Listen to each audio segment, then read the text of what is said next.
Are you? Well, thanks. How are I've you? disappeared, have I? Yep, there you are. Okay.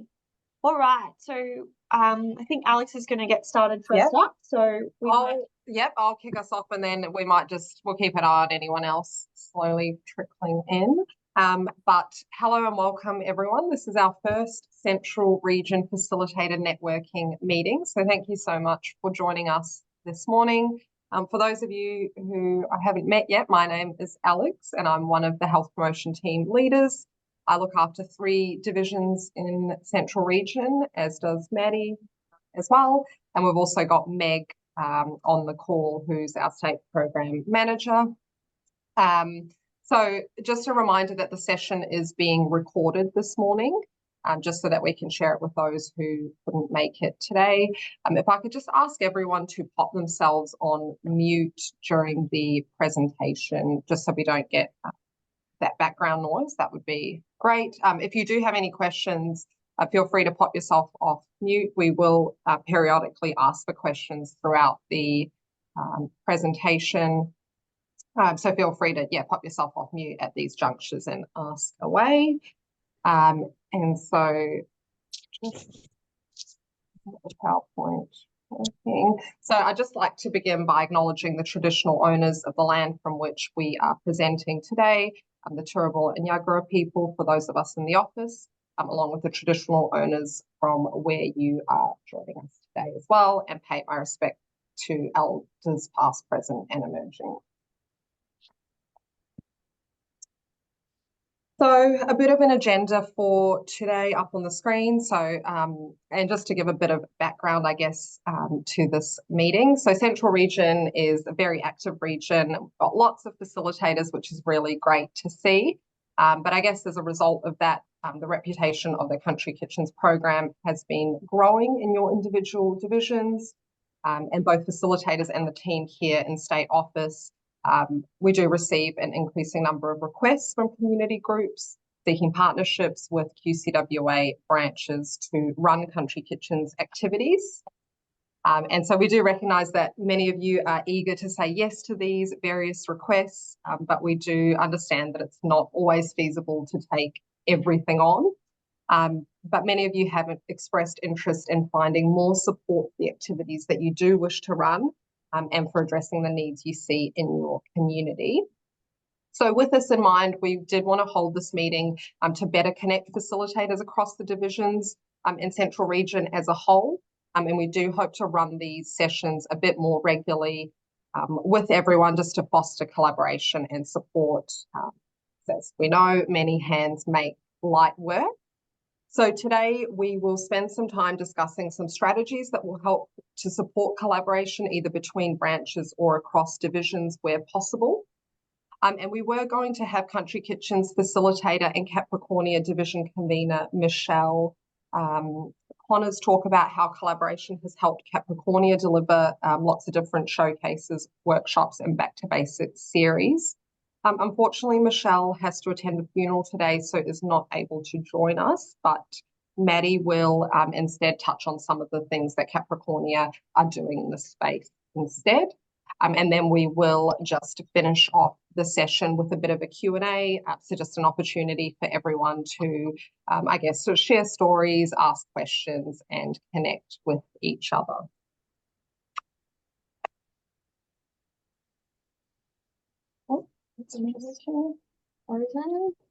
Great. So I guess wanted to touch on what the facilitator role sort of is. I know many people join for different reasons. So the facilitator role is diverse, and it is designed to be flexible to your interests and to your capacity. So for some, becoming a Country Kitchens facilitator was due to a personal interest or passion for health or food or cooking or nutrition just generally. So or even just generally to do their bit to help improve the health of their community. So then there are some others that have joined the program and done the training to kind of get that background context around the program to then be able to support other facilitators to deliver the program. So with that said, depending on what you are interested in and your capacity, The Country Kitchens Facilitator role is to promote the QCWA Country Kitchens program within your branch and within your community. It's also to encourage other branch members to support and participate in Country Kitchens activities, and then also to seek opportunities to form partnerships within the community to support Country Kitchens activities. But I guess with that being said, we've obviously been receiving a lot of requests, so we don't seem to have to go far to get those partnerships happening at this time, which is lovely to see. So I'd also just like to highlight that there is no limit to the number of facilitators in each branch. So branches with multiple facilitators often report feeling more supported and find it easier to deliver activities. And so we do encourage all branches to consider inviting more members to join the program, even if it's just in a support capacity, because every little bit of help contributes to the collective success of running Country Kitchens activities. So a little bit then about collaborating specifically for Country Kitchens. So there are obviously lots of benefits to collaborating with other members, branches and divisions to deliver your Country Kitchens activities. As Maddy mentioned, having multiple facilitators at your branch can really help to share the load. But if this isn't the case, there really is no reason that you can't seek help from either other QCWA members who might not be facilitators already, or facilitators from neighbouring branches or within your division. And so working together with other branches is a really great opportunity to connect with members you might not usually work with, and can actually increase your capacity to plan and undertake activities by taking advantage of the skills, helping hands and expertise of other facilitators and members within the organisation. So we know that collaboration does also bring about a sense of teamwork and can help to promote other QCWA branches and the association more broadly. It's also a great way to involve newer facilitators to give them a bit of an opportunity to get some experience and gain a bit of confidence with running Country Kitchens activities. And finally, working with other branches can help us to meet our program targets. So some of you may or may not already know that one of our program targets is that each branch with a facilitator complete at least one Country Kitchens activity over each year. So if we do have multiple branches collaborating on an activity together, that does count as each of those branches having completed their activity. So there are, I guess, benefits to it in that respect as well. Obviously, those targets are then tied to the program receiving a continued.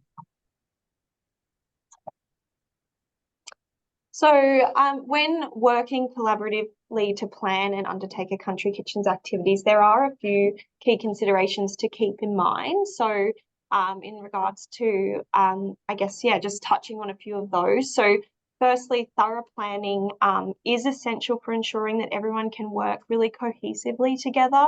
So if you start the planning process really early, it does allow more time to recruit volunteers and communicate those plans really effectively. So we encourage you to use the planning section of the facilitator guidelines that you get when you sign up to training that we send out beforehand. So they do have really clear frameworks to help you plan the activities that you want to run.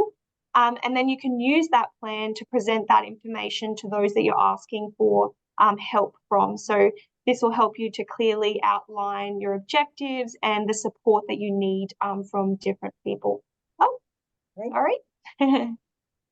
And then the next thing is when you're seeking support from volunteers, it is important to provide plenty of notice with that. To ensure that they have availability. So also engaging them, volunteers early will allow that collaborative planning process, which is nice to get people feeling involved in the process.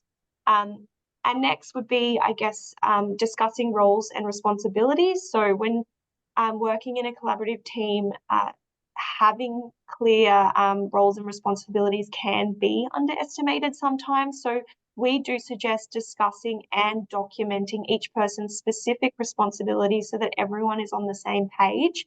And then once those roles are sort of defined, you can divide the tasks up and establish some timelines for completing each one, because sometimes I know it can happen that you have a really great collaborative meeting and then everyone goes away and not exactly sure what they're doing or what the next step is. So if we really clearly define that, that really helps with that process.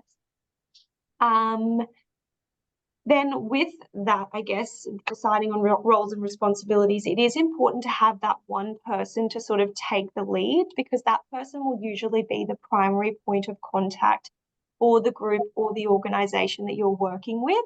And just having that one person to do that, main communication with that group just helps prevent confusion with the group you're working with and some mixed messages happening. So if you can pick a person to take the lead, and of course, keep in mind that that lead person doesn't have to shoulder that responsibility on their own. The team around them and the volunteers can help support, and so can we as buddies. We can support that person throughout the process as well.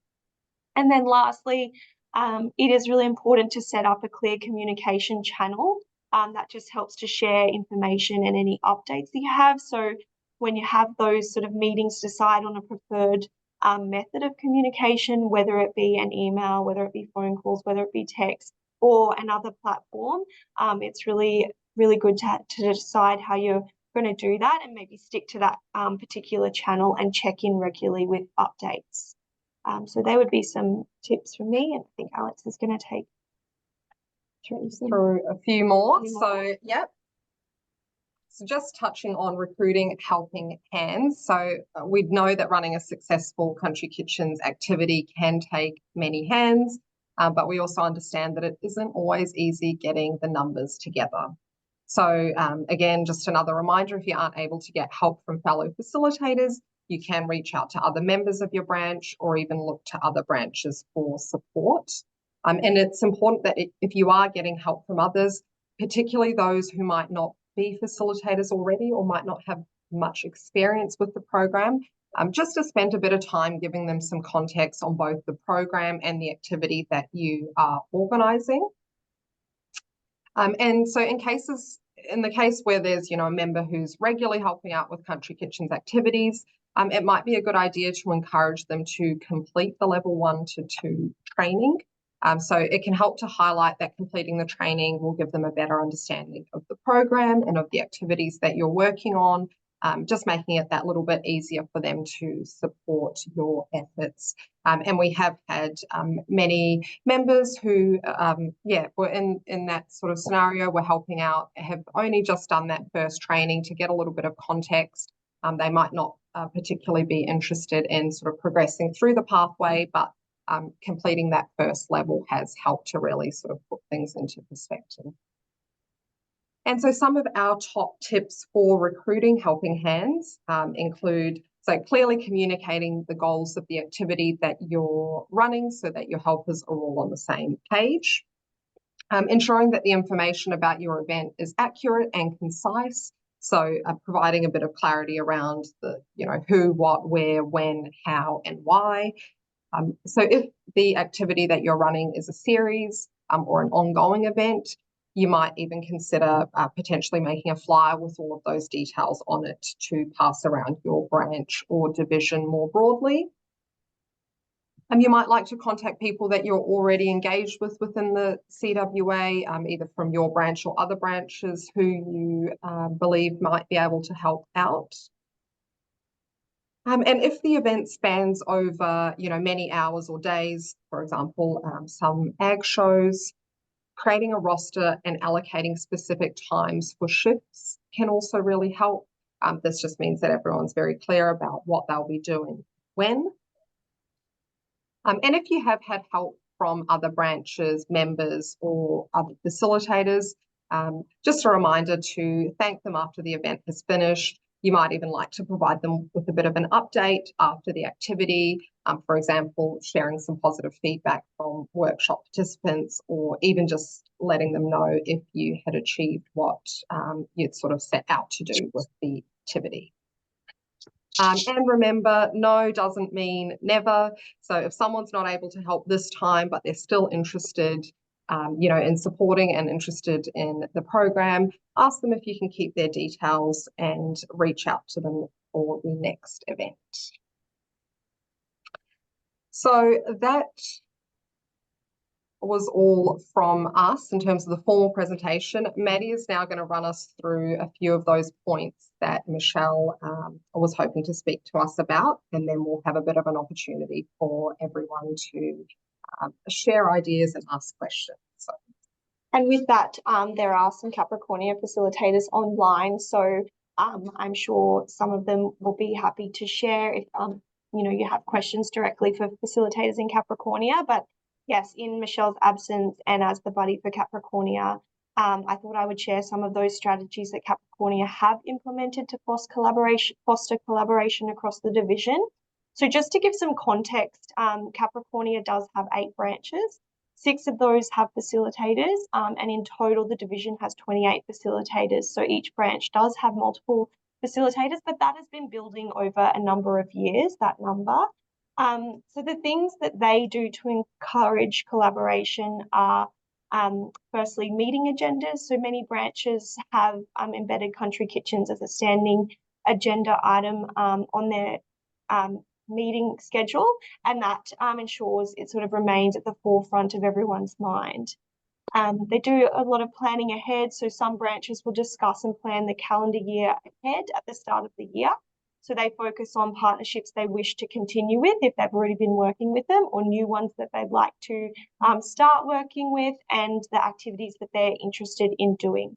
And while there are some new opportunities that arise throughout the year, that just having that kind of conversation and planning session really gives them a solid starting point to know what their availability looks like across the year. They also have a fantastic WhatsApp group that's very active. So the WhatsApp is the kind of main form of communication for the group. So we do use emails and texts, but WhatsApp is kind of the preferred method for quickly reaching facilitators because most people have their phone on hand. So it tends to get a quicker response, and especially when recruiting volunteers for different country kitchens activities across the division. So yeah, that was implemented a couple of years ago, and more people have joined as they've become facilitators. So that is just a specific application on phones that you can download. There is a shared calendar, so that was started at the end of last year for this year, and it was just an Excel calendar. So that allows facilitators and myself to add country kitchens activities that are happening across the division. So it helps to sort of avoid scheduling conflicts between branches and assist with booking that division equipment to make sure it's available for everyone's activities. Everyone does have access to that shared calendar via a link as well. So it can be, just through the internet, which is a nice way to do it. And then over the years, as I mentioned before, Capricornia has grown the number of facilitators. So some facilitators prefer to take the lead while others prefer to take that support role. However, those supporters have reported feeling an increase in their confidence in being involved and in country kitchens activities. So some of them are gradually taking on more responsibility as time goes on, which is lovely to see. And several branch members did also, as sort of Aleks mentioned before, started out by just supporting activities, not as facilitators. And they did that for a while before completing the training to officially become a facilitator. So I just wanted to note that encouraging branch members to be involved and allowing them to build their confidence through just attending country kitchens activities in a support capacity might be a strategy to consider for facilitators that are looking for more supporters from their branch as well. So just before we move, so we do have a few examples of 3 different activities that have happened in Central Region that were sort of collaborative activities. But before we get into those, did anyone have any questions about any of the content that we've covered so far?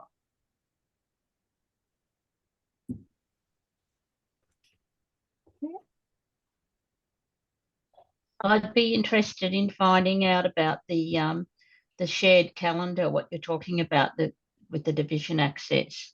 Yeah, I think that's also something that we will review at the end of the year to see how the division felt about it more broadly. But it's a Google document, I guess? yeah, it's a Google document, so everyone can create one.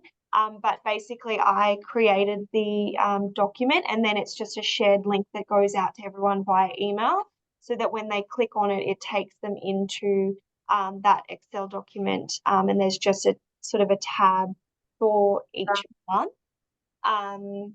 Yeah, have you used like what is Google, it? Google Docs. Google Docs, yeah. Never No, heard of I'm it. a bit frightened about some of these things that Yeah. Mr. Google and Microsoft want to overtake my computer, and it's like, no, go away.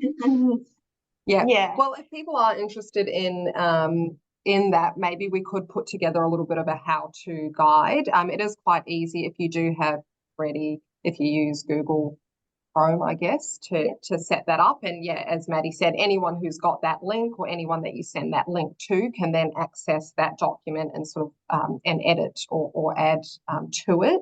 Yeah. So if So you can just add the type of activity on the date in the calendar that's been created, and then say you need X number of kitchen kits or whatever it might be.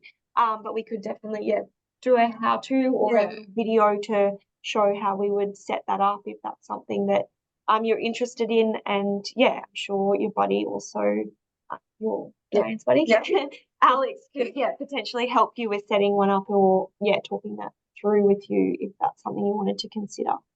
Would that document then also put it in your personal calendar automatically? So in other words, you find out about other branches in your personal calendar, or it's a separate control? No, so that's a separate one. So we're just using like a document to create a calendar rather than it actually being linked to your Gmail or Outlook calendar. So Like that. Oh, yeah. Yeah. All right. Did anyone else have any questions before we? I just wanted to check. I think Katrina had a question, but I wasn't sure if it was a similar one to Diane. Just wanted to make sure you had the opportunity. It was, Meg, but also, the WhatsApp, doing it with a group like that, I use WhatsApp from person to person, but I've never used it for a group. For a group. Yeah. So yeah, you can add basically just the same way that you'd message someone individually, you can actually add into that sort of contact field at the top. You can add as many people as you like, and then that one message will get sent to everyone.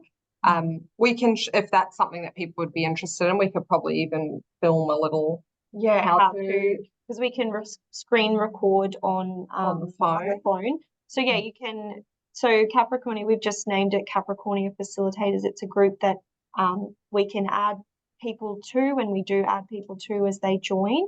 But there is a way to create a group so that as new people join, your division or however you want to set depending on what sort of group you want to set up, you can just add them so then they get all the messages moving forward. Fine, thank you. That's okay. All right. Well, we might talk through these 3 examples, and the first one is sorry, I've got. So the first one is the Sunshine Coast show, in Nambour and North Coast Division. So just to give you a little bit of context, this show does go over 3 days, and this year the division convener at the time, Diane, who's also on the call with us today, did sort of open it up to the division for help in running the Country Kitchens showcase. So one of the things that Diane had done as convener, she did have the idea to start a bit of a newsletter for facilitators within Nambour North Coast Division. So this was just a good way to sort of keep everyone in the loop with upcoming activities, any sort of program updates that we were wanting to share or other news. So this did make it easy to sort of reach out to the facilitators when it did come to planning for the show to see who would be available to help out. So the division also had a stall at the show promoting the CWA more broadly. Facilitators from various branches came together to help with preparing Country Kitchen's taste testers, as well as manning the stall over the 3 days. So another thing that Diane had done after the event had ended is did provide a really good update for the division in her newsletter. Thanking everyone who was able to help out on the day, updating those who couldn't attend on how it all went. I believe, Diane, you also shared some reflections in your newsletter, what sort of went well and what you'd maybe do differently next time. But there was lots of positive feedback from everyone who was involved on the day, and it was just a really good example of how working collaboratively not only can lighten the load, but also just make it that little bit more enjoyable for all. So that's our first example there, and Maddy will run us through a couple more. So the next example is from Capricornia Division. We've just gone through some of the points about how they collaborate. So I'm not going to go into as much detail, but just give some context. So Warrabara State School hands-on nutrition workshops began as a partnership with Grace Maria Branch. So they use the Warrabara school for their meetings, and then the branch organises these workshops at the school, which is a nice partnership. So they've been running the workshops for the past 2 years, and they have 2 workshops per day on 2 separate dates throughout the year. And each session includes around 25 students working in groups to make sort of around 5 recipes. So that number of workshops with that number of students is a big undertaking. So collaboration is really important for the success of those workshops. So facilitators from across the division work together on those workshop days. And the dates for those workshops are booked pretty early in the year and added to that shared calendar, and the equipment is also booked in doing that. One person typically does take the lead, serving as the point of contact for the school, organising the grocery list, the recipes and the consent forms. And then just details are discussed at branch meetings, with much of the coordination also being done via the Capricornia WhatsApp group. Specifically, as it gets closer and more details need to be shared, that WhatsApp group is a really important part of that gets a little bit closer. So that's just one of the many examples of collaboration in Capricornia Division. But I just wanted to touch on some collaboration that's happening in Burnett Division as well. So the collaboration in Burnett Division has been steadily increasing, which is really nice to see. And there are many examples, but I just picked one. So earlier this year, I did support some facilitators from the Gayndah and Mundubra branches to conduct a farm tour and meet a farmer interview. And since then, they have continued to work together and stay in touch regularly, and now support each other's showcase, which is another great example of how collaboration can begin and then continue to grow. So I'm looking forward to seeing where that goes. And I guess that sort of finishes the presentation portion of today. We do have about 25 minutes or so left. So this is a good opportunity if anyone does have any questions, or if you've got experience working collaboratively on Country Kitchen's activities that you'd like to share, or if anyone's got any questions for each other, feel free to pop yourselves off mute. Pass the way. Aleks, it's Patsy. I have a question. Yep. In the last few showcases and the support to the school that we are helping, I've been asked numerous times about recipes for special diets. Now, this is to do with even more than just a gluten-free diet, but what I'm finding from my own experience is that I just don't have that knowledge. And I'm wondering if there's an opportunity from you ladies, who will probably have greater knowledge, is to perhaps put together a compilation of, what are some of these various dietary requirements that are being presented to us, what it might look like, and then maybe some suggestions, not so much the recipes, but just suggestions on what we could do. I don't know. I mean, if we're trying to pin recipes down, that becomes very difficult. But just for me to have more knowledge is, I guess, is what I'm wanting. Rather than standing there looking at the person going and nodding and looking as if I'm understanding exactly what they're talking about, and I really have no idea. Yeah. That actually came through as a question when we sent out the survey for the trying to pick the date as well. So glad that you did raise that. Obviously, yes, we can't cater to every single dietary requirement. I appreciate the wanting to have a little bit of knowledge around the particularly probably gluten-free and lactose-free, and I'm sure there's some ways that we can support you with that. But the main thing, I guess, would be to come back to your buddy and have that conversation, because that's what we're here for, and what we kind of do, and the training and the I guess as dietitians, that's what we're our bread and butter, I guess you could say. So I'm sure we can support you, but we wouldn't expect everyone to be able to have those that knowledge and that those kind of trickier conversations if you don't know it off the top of your head. Yeah, but we can certainly put together some information. I guess the reason we don't focus a lot on that with the program is because it is just a general health promotion program. So most of our recipes are, most of the advice that we share is, for the general population and just general healthy eating. But if you are finding that you're sort of running into a lot of those situations, we can certainly put some of that information down, or, run, I guess, I might talk to you, Patsy, and see what the best way to do that would be. But there's no reason that we couldn't put that information together for you, just so that you do have a little bit of, background knowledge if it does come up. But as you said, we might not be able to have specific recipes for all of those dietary requirements, but can certainly share some information around those with you. Yeah. And I might just add, if that's okay, thank you, just to touch on what both Maddy and Aleks have said. I think, I appreciate, Patsy, when people do ask you a question, you want to be able to respond. But I guess I just wanted to reiterate that it's, it's certainly okay to just say this is sort of outside of my scope, and I will, take that question on notice and contact my buddy and get back to you around that. So I know sometimes we can feel like we've been put on the spot to provide an answer to that. But I think it's totally fine to say that, and please feel comfortable and confident to just be able to say, that's outside the scope of the program, but I can certainly check in with my buddy and get back to you on that. Thank you, Margaret. Thank you.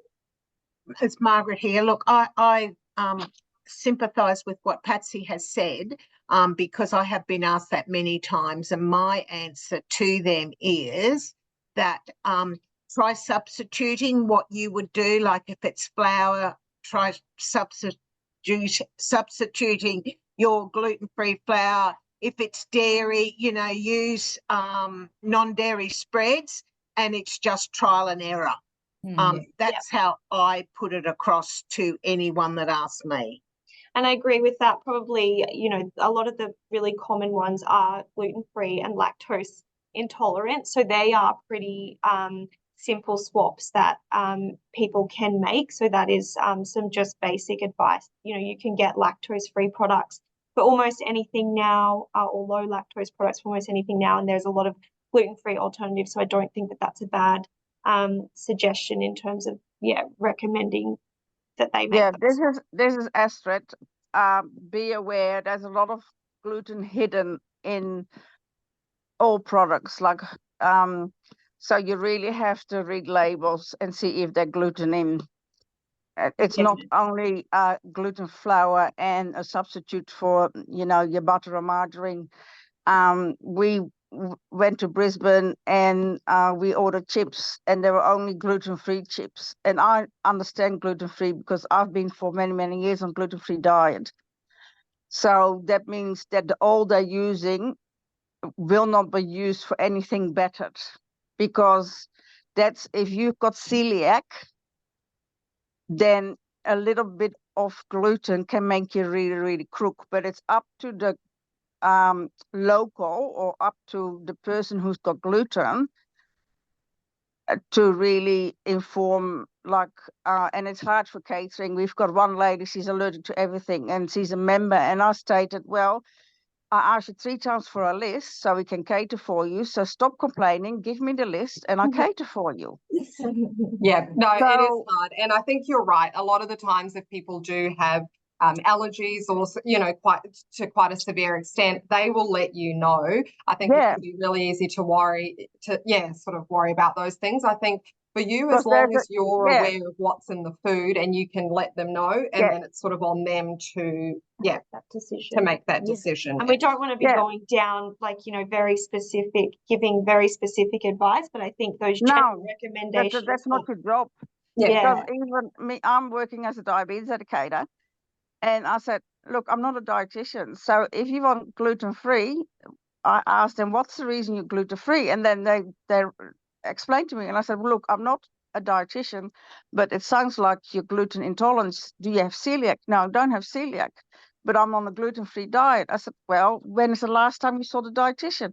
Oh, 6 years ago. I said, look, we are catering as a CWA, and we write down the nutrition, sorry, I'm thinking Dutch at the moment, you know, the nutrition labels, or, you know, the ingredients. We got little cards for everything. So it's up to the community member who visit the event, or, you know, whoever attend the event, to look at what's actually in that cake or in. And if they say, we've got complaints from community members, they said, oh, you don't cater for people with diabetes. Sorry, people with diabetes can have sugar, but in moderation. So if you have really good labels, whatever you put on the table, the consumer, or, you know, I hate the word consumer, but the person who got special dietary requirements is up to date by reading the ingredient list, that person can have that. So, you know, you're not taking on the role as advisor or dietitian, or, you know, you just say, sorry, good question, but I can't answer that because that's not my knowledge, but I can ask my body for advice and get back to you. You can also just say, you know, that's outside, again, what Meg was saying earlier, that's outside of the scope of this program and what I'm doing here. I would suggest going and seeing a health professional and just kind of engaging further into those conversations, because it really is outside of the scope of what we're there to do. It's a general kind of health promotion, but totally appreciate what you're saying. But some people are very pushy and put you, and then I said, no, please. We've got ingredients list cards, and if you want the CWA ladies to cater specifically for you for a meeting or an event, notify the CWA ladies, and then we can cater for you. Because there's some people that come in and they say, oh, there's now nothing, I couldn't eat nothing because I'm diabetic, or, oh, well, you know, there's nothing to eat for me. But they don't work with us. We've got members that, you know, they like to voice their opinion that they've got an allergy or intolerance, but they don't really work with us to give the you know, the ingredients we can put in a cake when we've got a morning tea, or, you know. And I said, well, sorry, if you don't give me the list, we can cater for you. Sorry. It can get a bit challenging there. Yes, but I'll stay nice. I'm sick at the moment, so my voice is a bit louder because I've got hearing problems at the moment. So I'm not angry. Maybe I sound angry, but does anybody else have a question or thinks? Margaret? And I was going to say, Glenys has been talking to me about her workshop she did down at Chinchilla on cooking on a budget. Is that a standard thing that we have, or was that a sort of a one-off for down in that region? No, we do have a cooking on a budget workshop. We're actually in the process of making some changes to it just because of how much the cost of living has increased. But we do have one existing. It's just likely that it might change slightly down the track. So if that's something you're interested in, yes, absolutely.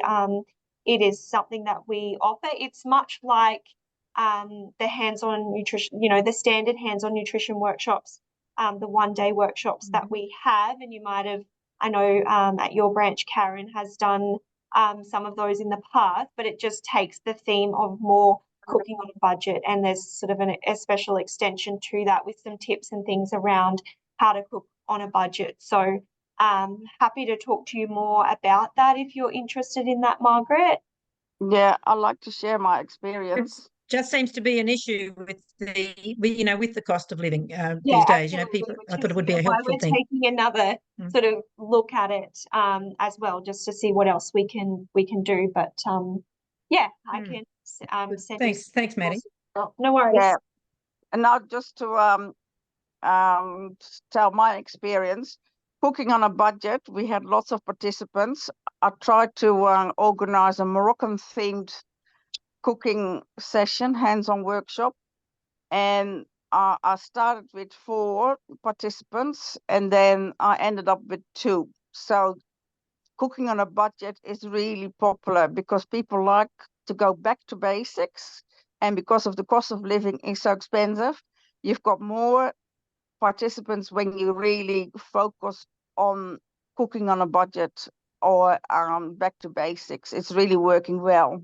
Yeah, we have had a lot of lots of positive feedback with facilitators who have run the cooking on a budget workshop. So as Maddy said, it's similar to the standard one. You use your flip book. There's a few extra pages that specifically talk about some of those tips around cooking on a budget, and then there's a I guess specific set of recipes and a separate recipe booklet that participants would get to take home. So all of the recipes in there are sort of a bit more budget friendly. So yeah, lots of positive feedback from that, and lots of requests from community as well for that particular workshop. So I agree with you, Margaret. It is an important one at the moment.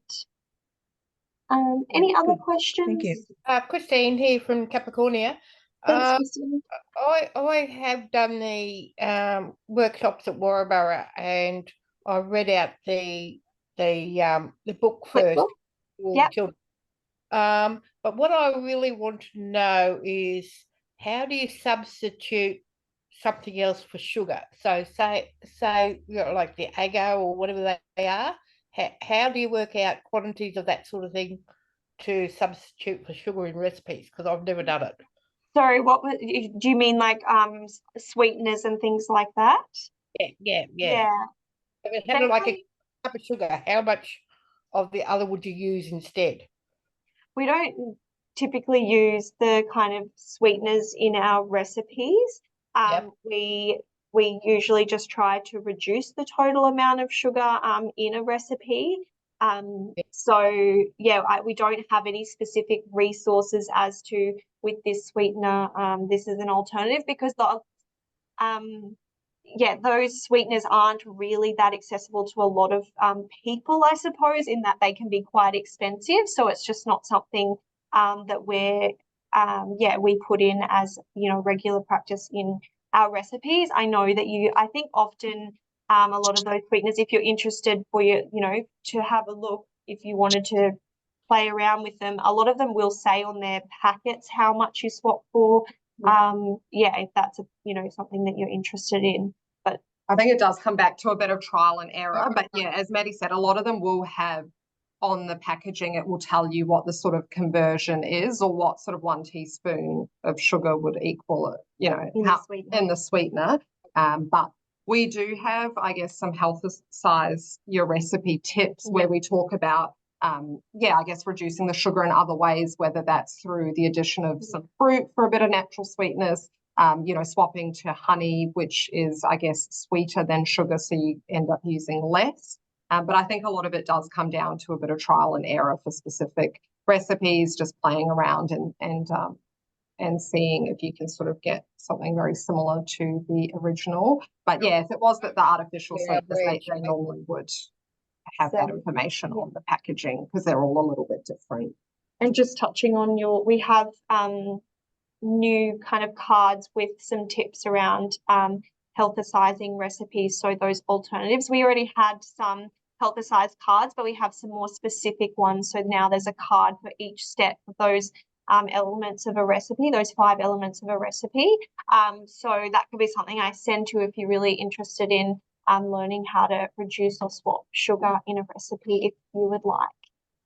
Yeah. There's a few of our brands that actually substitute a lot of sugar. Yeah. Can't have the sugar content, and they keep saying they put all the agars and everything else in, and I say, well, I really don't. Yeah. So. Yeah. Diane, were you going to add something? Yeah. Well, for a few years now, I actually instead of sugar, I've been using xylitol, and you're right, it's quite expensive.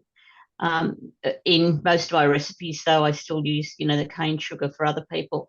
But just recently, I had gastroscopy, and this gastroenterologist is very big on low carb, high fat diet, which is what I've been told because I've got some esophagitis as well.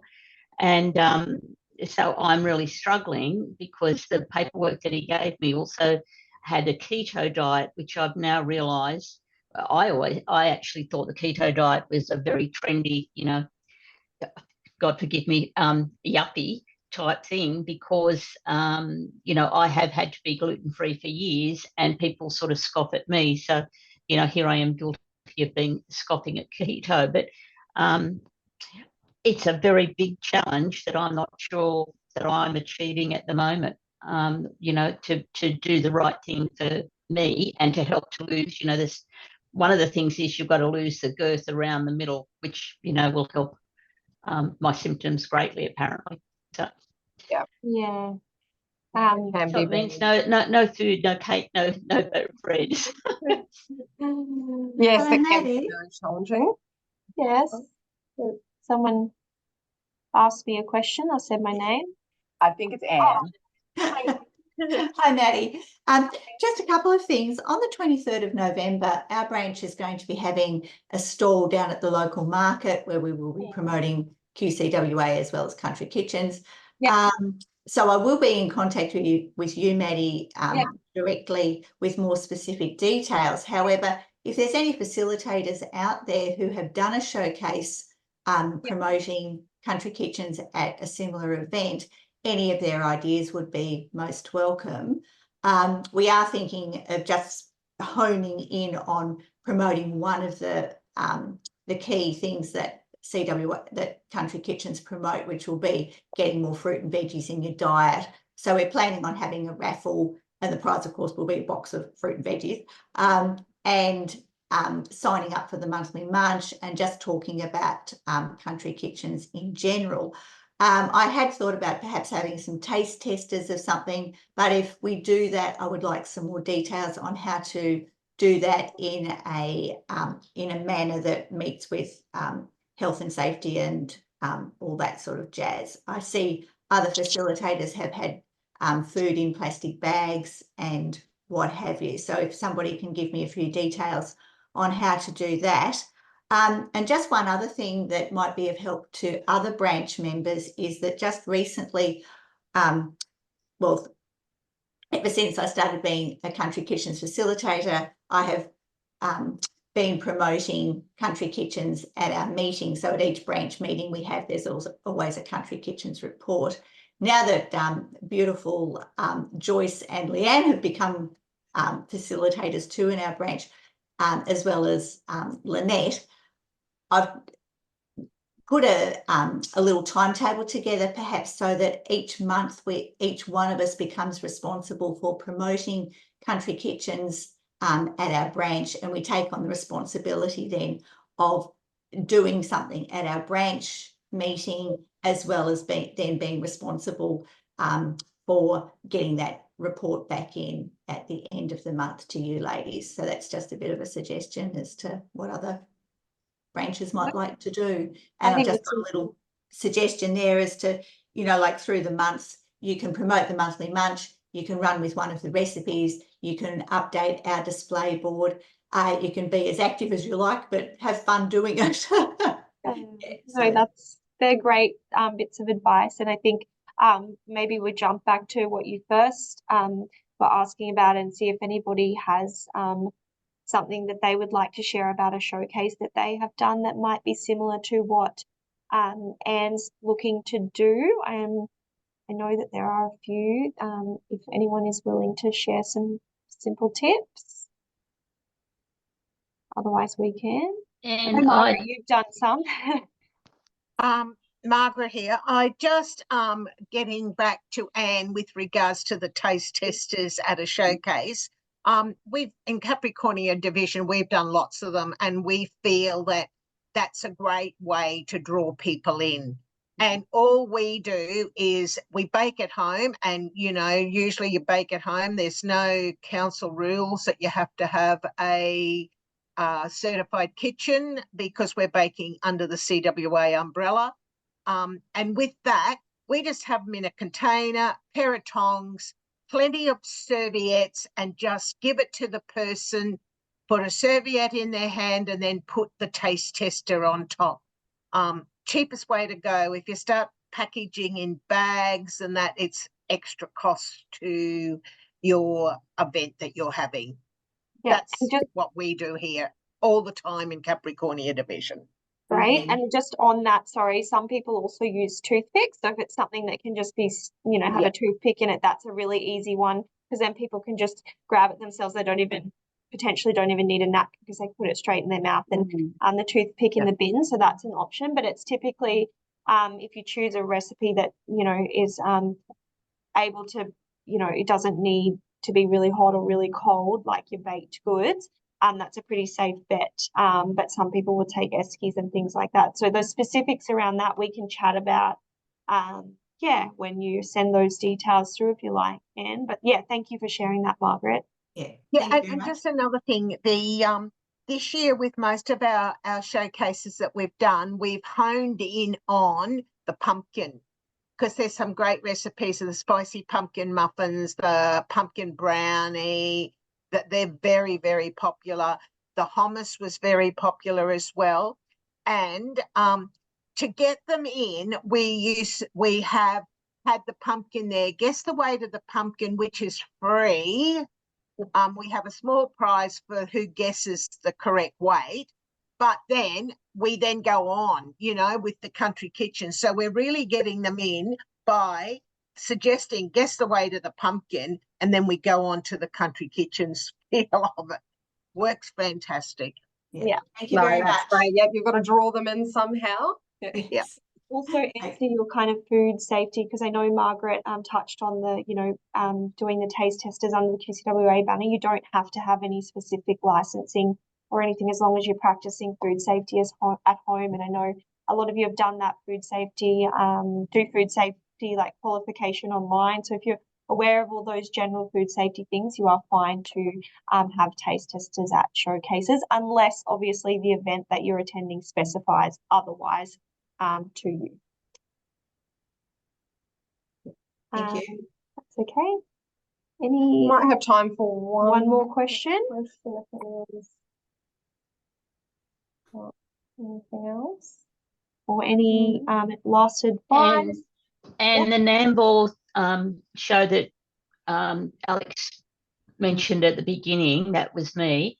If you look at the Facebook coordinating, you know, facilitator page, you'll see there's explanations in there, or send me a message through that night, you know, with your email, and I'll, you know, let you know what we did more. But also, obviously, Aleks and Maddy have got the keys to the kingdom. If you would like support with, you know, any of the strategies and things that we've talked about today, of course, get in touch and we can see how we can help you get the ball rolling in your division, or more broadly in the region. Thank you. That brings us to 10 o'clock, right on time. Thank you everyone for joining us. So we do plan to host these meetings a bit more regularly with a different sort of theme or topic each time, obviously with still the half an hour for Q&A and just general sort of information sharing. So what we will do in the next couple of days is just send out the link to a bit of a survey, just asking you for a little bit of feedback on how you found today's session, and if there are any other areas or topics that you'd like us to cover for the future. So please keep an eye out on your emails for that. So that will be one email that we'll just send to you ladies, and then we will send another email with the link to the recording and the PowerPoint slides, and that'll just go to everyone, for all of the facilitators in the Central Region. So if you do want to revisit the video or any of the slides, you can do so there. Thank you everyone for joining. It's been nice to see your faces, and get in touch with us if you need support with anything. Okay, thank you. Thank you. Bye. Maddy and Aleks, I'd just like to thank you on behalf of all of us here today for this presentation. Wonderful idea, and it's great to see other facilitators in the Central Region. So congratulations to everyone that it takes part of the Country Kitchens program. Thank you, especially to Maddy and Aleks. Thank you, ladies. Thank you. Yes. Bye. Thank you. Ciao. Bye. Ciao. Oh, there we go. Yeah, it just was up there. Yep. And now.